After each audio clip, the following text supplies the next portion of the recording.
Hey folks, it's your buddy Mike Messier. I had a nice request from someone, and I'm sorry I couldn't dig up the name right now in the comments, but I will find you and give you the credit for this request. Tony Ferguson, Bobby Green fight on the undercard of the main card this coming UFC, and the gentleman asked me what's my prediction. I did do some analysis of this, and I'm just a fan like you, one pro wrestling and sports fan here. I think it's one of those things where all signs would lead to Bobby Green winning, or maybe more succinctly put, or accurately put, all signs lead to Ferguson losing. But I just feel that this could be one of these moments where, a veteran, a guy who's been around the block, he's had some big wins, obviously had a 5 loss streak here. It's kind of like desperation mode.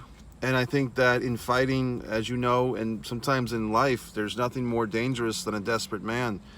And so I'm hoping that Tony Ferguson can pull something out.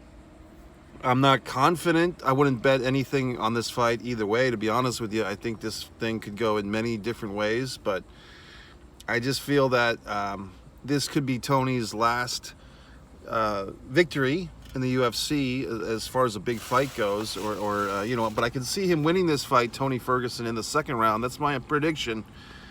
I don't know if it's going to be a great victory. I think it might be like a surprise. Just he's not.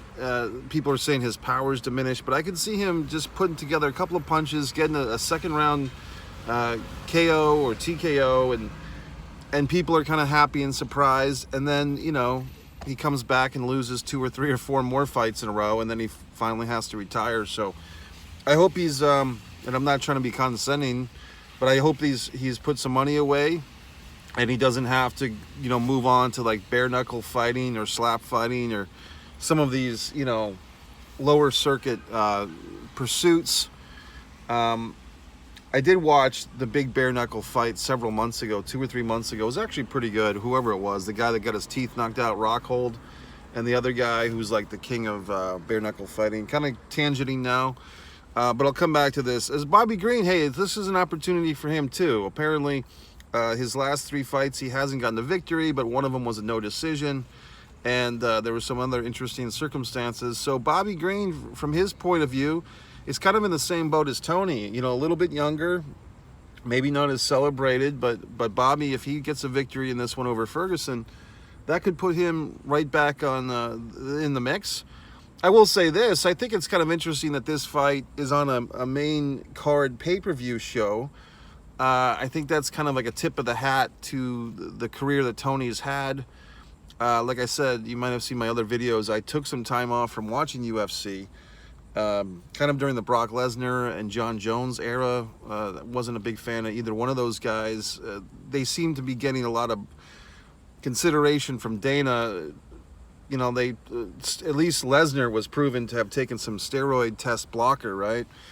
And I just thought it was against what I thought was the principle of ultimate fighting or mixed martial arts, which is the better man wins. I just thought that Lesnar was getting too many opportunities to cheat to win. And Jones, I realized that I kind of misunderstood some of the things that Jones was going through, but he also had some situations that weren't that great either. In any event, Tony Ferguson's a guy that I do recall from before I kind of took a time off, became a lapsed MMA fan. So I guess I always tend to like, and maybe the older fans know what I'm talking about, when you see guys on a UFC card that are kind of like from the era that you were really into it, and they're back or they're still around, and those guys are becoming fewer and fewer, those are the guys that I tend to cheer for.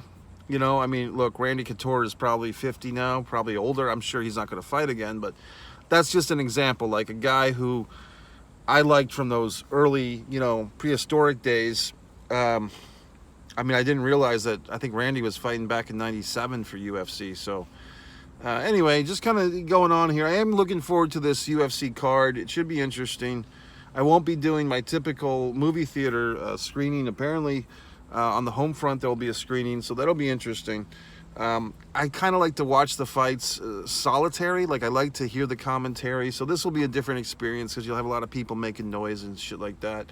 But there should be some good food involved. So hopefully it'll balance out. And if any fight is something that you can get a big chuckle from, it should be this BMF, Poirier, Justin fight. Dustin versus Justin, Poirier, Gaethje, if I'm saying his name right, sorry, Gaethje. It should be fucking awesome. I am predicting Poirier in the main event. I'm predicting Ferguson in 2 to answer your question, KO in the 2. I could be totally wrong. It's just an instinct. I mean, Ferguson could come out and be totally flat and just lose, either get knocked out quick and just get his last paycheck and go on with his life, or he could lose a boring decision. Like I said, maybe I didn't finish the thought. Why is this fight on a UFC pay-per-view? I mean, it seems like a really good fight to put on a UFC fight night, whether ABC or ESPN2 or ESPN, just something that more people, because whenever something's free, more people than watch it than when you have to pay for it. But, I guess it doesn't matter that much. If you're a fight fan, you'll want to watch it. So... But I just think it might have been a more appropriate thing as like a second match from the top on a UFC fight night, rather than, I'm guessing it's going to be the third or fourth, maybe at the most, match on the main card for this pay-per-view. So anyway, sorry for the delay. It's been a couple of weeks since he requested. I have been doing some research. I have been thinking about it, pontificating it. Didn't want to make a prediction that didn't have some type of background work on my part for you. And, like I said, I wouldn't really bet money on it, though. I mean, don't bet your estate on my prediction for this one, because I'm not terribly confident in this. But I'm saying Ferguson in 2. It's more or less a gut feeling. And that's it. So if you guys have any other...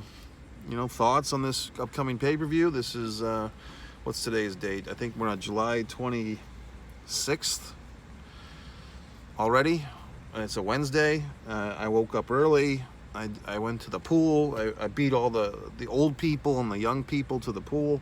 That's kind of my thing. If I wake up early, I just go to the fucking pool, because the sun's so brutal now, and the people are so loud and obnoxious, that if I can get in the pool and have my zen time away from these assholes, not that they're bad people, they're just not me.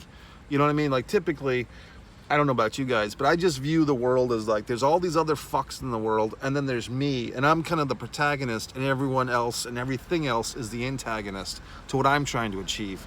That may not be the healthiest way to look at things. It's probably not. I'm sure some fuck would say, oh, gee whiz, Mike, you just have to embrace society and embrace all the assholes and embrace everyone's fucking whatever the fuck. But, I don't. You know what I mean? I just see it like I'm the hero, I'm fucking Clint Eastwood, and everyone else is just a piece of shit. But like I said, it's probably not the healthiest way to see the world. I'm sure it's not. And there are people that look out for you, and there are things that turn in your favor, but a lot of times in this world, you're just kind of going through it, and you're like, hey, I got to look out for myself. No one else is going to take care of me. No one else gives a fuck. Tony Ferguson's not going to come out of the TV and help me do my thing, sell my books, get more YouTube subscribers for me. So I have to do my own thing. So whether that's sitting here talking to you, putting some collagen on my face to just keep my youthful glow, whatever it is that I have to do, to be whatever the fuck, that's what I'm going to do. All right, folks. Well, that's it. So your UFC prediction, I predict Ferguson in 2. I predict Poirier to win. I am looking forward to it. Should be fun. We are experiencing a massive heat wave for bigger gentlemen like myself, although I'm getting a little bit smaller, in case you didn't fucking recognize. But, it's not the best time of year for gentlemen of our size, of our stature in this world. So if you see a big man suffering, give him a glass of water. Make sure he's okay. Speaking of which, not to change topics too much, but I guess I will. Hopefully, was it Lonnie, LeBron James' son, will be fine. I mean, it's a sad story. I like LeBron James. Look, do I think he's the greatest of all time? No. He might be the greatest of his time. And as far as endurance goes, having a 20-year career, that's impressive. And he's had 4 championships with 3 different teams. So all that stuff is impressive. I still would pick Jordan. And look, someone could say, well, Wilt Chamberlain was the greatest of all time if you go back 50 or 60 years, and he might have been. But we don't have the video as much. We don't have the statistics. It was a different game back in Wilt's time, and Bill Russell, and you might say, well, why would you say Wilt's better than Bill Russell? Well, on a one-on-one, I think Wilt probably was. I think Bill Russell was a greater leader and had better teams and so forth. But I wasn't around back then. I'm just speculating. So that's why I think when people get all hot and bothered in this, LeBron versus Jordan debate, I think we can just put that to rest. These guys played in different eras. If you had to, I'd say that Jordan had the better concentrated, 8-year run, and LeBron's had a very impressive 20-year run, good for him. But as far as his son goes, I'm pulling for the guy. I watched a few highlights of him. Very impressive athlete. So I'm hoping that he comes out of this okay. Some people are already, even my friends are saying, oh, well, this is why you don't get the vaccine, blah, blah, blah. Maybe. Who knows? I'm not a scientist. I don't play one on TV. I don't have all the answers to all these questions. I'm hoping that, yes, it's suspicious. How old is Lonnie? 20, 22? To have this horrible situation with cardiac arrest at such a young age, it's a scary, and it's what's the fuck. So was it Hamlin? Was it Richard Hamlin? Was that the gentleman's name at the football game last season? So yeah, some of these things are suspicious and so forth, but I don't want to go the path right now of getting all worked up about it. But as you might know, I did get some vaccines. I did get some No, I'm fine. Don't worry about it. I'm fine. I'm okay. But I did get some vaccines. I did get some immunizations. I haven't in a while. A fucking pharmacist or somebody, a doctor recently asked me, have I had a pneumonia shot? And I really didn't know what the fuck to say. I'm like, maybe, was I supposed to? Did I miss getting that? A pneumonia. First of all, it's one of those words that's hard to pronounce. Pneumonia. What the fuck? Pneumonia. But where's the P? I hate silent letters. You know what I mean? Whoever created this English language really was a fuck, because it's all these letters that you don't pronounce. Why are they there? Assholes. So anyway, I don't know if I've gotten a pneumonia fucking vaccine. I couldn't recall.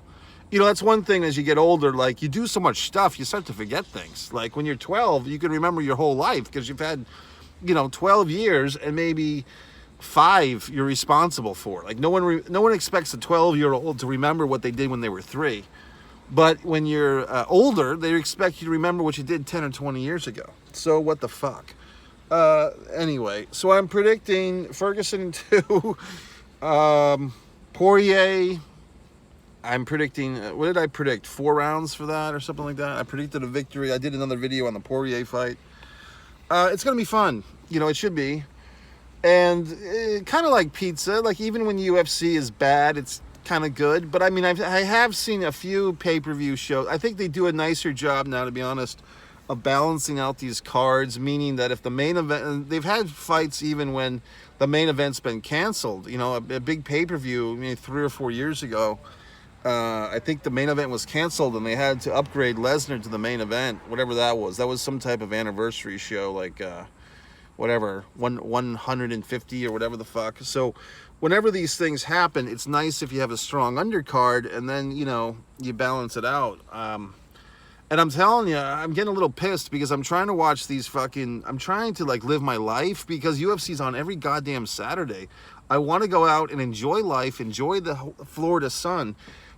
But I'd like to watch the UFC as well. But what the fuck? So I like to watch it on replay, and they make it a dick in the ass to watch the replays now. You can't just come home and say, oh, I want to watch that thing from 5 hours ago. Oh, you have to wait 2 weeks. Oh, thank you, asshole. I need to hire someone to fucking sit there with my TV remote and push pause for hours on end. Anyway, the more technology gets better, the worse it gets at the same time. Okay, folks, if you have any other thoughts, questions, queries, it's a Wednesday. It kind of feels like a goddamn Friday for whatever the fuck reason, but it's only Wednesday.